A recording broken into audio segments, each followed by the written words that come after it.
कमजोर सरकार ऐसे टांगे कांपती हैं मोदी जी की, जो सरकार की ऐसे टांगे कांपती हैं। जब भी तो चार लाइन से हिल गई। हमें जब भी बुलाया गया किसान पहुंच गए हैं। बहुत प्यार से, बहुत तरीके से, सम्मान पूर्वक, सरकार का सम्मान करते हुए बात करते हैं। तो आपको कीले बिछाने की क्या जरूरत है? और मुझे एक चीज बताओ, आप कीले जो उखाड़ ली हैं तो बढ़िया किया, चलो उखाड़ लें। ये 3 रास्तों पर कीला लगा रखी हैं और मैं आपको गिन लो अभी बता दे रहा हूं, दिल्ली में इनके अलावा 15 रास्ते हैं घुसने के। अगर हमें घुसना होगा तो 15 रास्तों से घुस जाओ, कील से क्या फर्क पड़ा है? ये समझने की जरूरत है ना। ये सिर्फ नासमझ लोग हैं जिनको प्रशासन करना नहीं आता, जिनको पब्लिक को हैंडल करना नहीं आता, जो सत्ता में इतने चूर हो गए हैं कि वो गुंडागर्दी और ताकत के दम पे ही इस सरकार को बनाए के रखना चाहते हैं, सत्ता को बना रखना चाहते हैं। ये जो जितने भी कलाकार हैं बड़े उछल रहे हैं आज। अब दिक्कत ये है कि लोग चापलूसी में और गुलामी में इतने डूब गए हैं कि उनका अपना अस्तित्व बचा नहीं है और चंद टुकड़ों की खातिर वो ये सारी चीजें करते हैं। मैंने देखा सचिन का भी था। सचिन बहुत अच्छे आप कलाकार हो, बड़े अच्छे, मतलब आप क्रिकेटर हो, तो ये बात आपको तब भी कहनी चाहिए थी, आपने तब तो नहीं कहा, अब कह रहे हैं आप। तो ये जो पिक एंड चूज वाली स्थिति है कि जब मेरा मन आया तब मैं कहूंगा और जब नहीं होगा तो मैं नहीं कहूंगा, ऐसा नहीं होना चाहिए। कम से कम हर व्यक्ति को और इस स्टेटस के व्यक्तियों को बहुत निष्पक्ष होना चाहिए। बात वो करनी चाहिए जिससे हर कोई कहे हाँ यार वो सही कह रहा है। तो सर क्या सर इनसे कोई कहलवा रहा है या खुद कह रहे हैं? यार मैं तो समझ रहा हूँ अगर कहलवा रहा भी है तो भी उन्हें डूब के मर जाना चाहिए कि तुम्हारा अपना अस्तित्व क्या, तुम्हारा इतना बड़ा कद। जिस व्यक्ति को क्रिकेट का भगवान कहा जा रहा है, अबे भगवान जो है इन पॉलिटिशियन के सामने जो नाक रगड़ रहा है, यही तो हो गया ना इसका मतलब। अगर कोई कहलवा रहा है और अगर अपने आप कह रहे हैं तो आप में इतनी समझ नहीं है। आपको कहने से पहले अंतर्राष्ट्रीय स्तर पे जो बाकी सारी चीजें उनकी भी जानकारी होनी चाहिए, क्योंकि आप कोई बात कहेंगे उसका अर्थ होता है। आप यूं ही कह दें उसका मतलब नहीं है। जिस रेहाना नहीं है बल्कि उनका नाम है रियाना, पॉप स्टार हैं, बहुत ही मतलब फेमस दुनिया में। मोदी जी से भी ज्यादा फॉलोअर हैं उनके, 10 करोड़। मोदी जी के तो 6 करोड़ है नहीं है, तो कितना बड़ा कद होगा उनका, आप यही लगा लीजिए आप। और अगर कोई भी व्यक्ति दुनिया में कहीं कोई अन्याय और अत्याचार हो रहा है उसके विषय में आवाज उठाता है तो सही बात है। मैं समझता हूँ इसमें दिक्कत वाली बात तो हमेशा उठाती रही है ना आवाज। बिल्कुल अच्छी बात है, उन्होंने नाइजीरिया में उठाई और भी जगह उठाई, ये अच्छी बात है। और जब आप पूरे देश को दुनिया से ग्लोबलाइजेशन का मतलब ये है कि पूरी दुनिया एक हो जाए, यही तो कर रहे हो, तो फिर तो कहीं भी कोई भी आवाज उठा के फिर इसमें दिक्कत क्या है भाई? सर रियाना का जो ट्वीट था वो ऐसा कंट्रोवर्शियल ट्वीट नहीं है कि उसकी वजह से देश टूट जाए या इस तरह की कोई, या देश पर सवाल उठाया जाए। कमजोर सरकार, तो फिर क्यों लगातार उसको ऐसा दिखाया जा रहा है? कमजोर सरकार ऐसे टांगे कांपती हैं मोदी जी की, जो सरकार की ऐसे टांगे कांपती हैं। जब भी तो चार लाइन से हिल गई, नहीं तो कोई भी कुछ भी करता रहे, तुम्हें फर्क क्या पड़ता? इसका मतलब ये हुआ कि जो स्थिति देश में है उसे ऐसे लोग भी देख रहे हैं और बड़ी खतरनाक स्थिति है, तभी उन्होंने ट्वीट किया। और उनके फॉलोअर मोदी जी से ज्यादा, यानी 10 करोड़ लोग।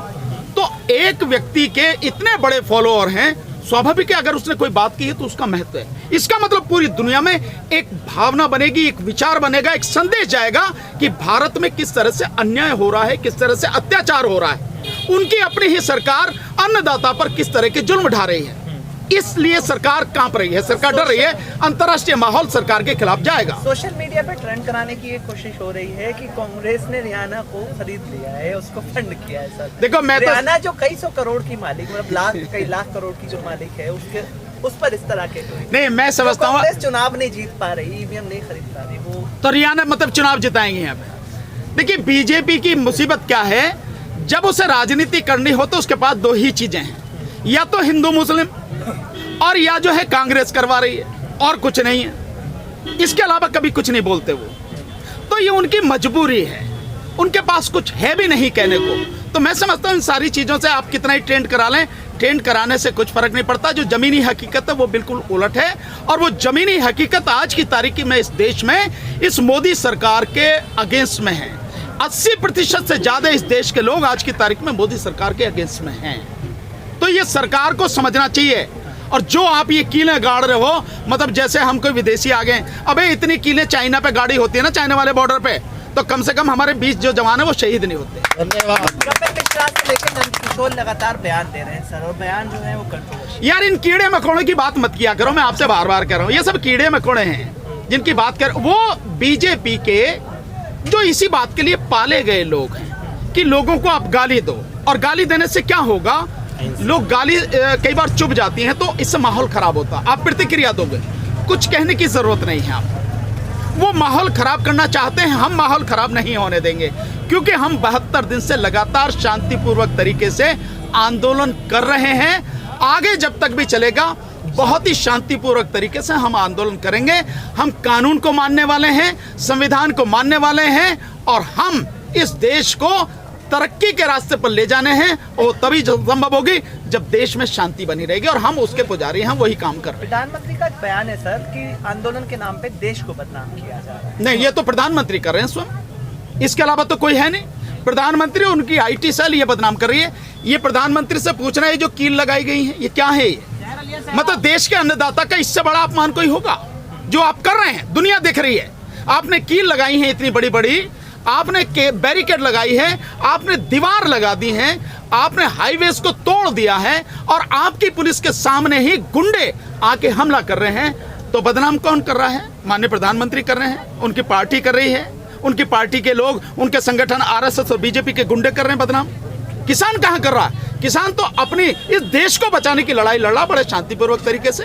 तो ये मोदी जी को सोचना चाहिए कि आप जो कह रहे हैं उसमें कितना सच है। पर मैं मोदी जी की बात का बुरा नहीं मानता, इसलिए क्योंकि अनपढ़ आदमी है। दूसरा, मोदी जी जो है झूठ के अलावा कभी कुछ बोलते ही नहीं है, और कुछ उन पर आता भी नहीं है। इतनी बात। कील तो उखाड़ ली गई है आज गाजीपुर कील उखड़ गई। गाजीपुर बोल रहे हैं। भाई आपको बधाई देनी चाहिए भाई, सभी मीडिया वालियों को, जो आप साथी हैं, आपको बधाई। आप कील नहीं दिखाते तो उठते, अभी तो कील ही उखड़ेंगे, अभी तो कुछ हुआ ही ना, अभी से उखड़ गए। मोदी जी ध्यान रखना, मैंने पहले भी कहा था, और थोड़ा समय जाने दो, आपका भी बोया बिस्तरा जो है गोल होगा, सरकार उखाड़ के फेंकेंगे इस बार किसान, आप ध्यान रखना। आप कील उखड़ने के संकेत क्या है सर? यार कुछ भी संकेत नहीं है। जो नासमझ लोग हैं, जिनको समझ नहीं आता कि प्रशासन कैसे चलाया जाता है, लोगों का सम्मान कैसे किया जाता है। हम यहाँ कुछ नहीं कर रहे, बातचीत से तो बात कर रहे हैं। हमें जब भी बुलाया गया किसान पहुंच गए हैं, बहुत प्यार से, बहुत तरीके से, सम्मान पूर्वक, सरकार का सम्मान करते हुए बात करते हैं। तो आपको कीलें बिछाने की क्या जरूरत है? और मुझे एक चीज बताओ, आप कीलें जो उखाड़ ली हैं तो बढ़िया, क्या चलो उखाड़ लें। ये 3 रास्तों पर कीलें लगा रखी हैं, और मैं आपको गिन लो अभी बता दे रहा हूँ, दिल्ली में इनके अलावा 15 रास्ते हैं घुसने के। अगर हमें घुसना होगा तो 15 रास्तों से घुस जाओ, इन कील से क्या फर्क पड़ा है? ये समझने की जरूरत है ना। ये सिर्फ नासमझ लोग हैं, जिनको प्रशासन करना नहीं आता, जिनको पब्लिक को हैंडल करना नहीं आता, जो सत्ता में इतने चूर हो गए हैं कि वो गुंडागर्दी और ताकत के दम पे ही इस सरकार को बनाए के रखना चाहते हैं, सत्ता को बना रखना चाहते हैं।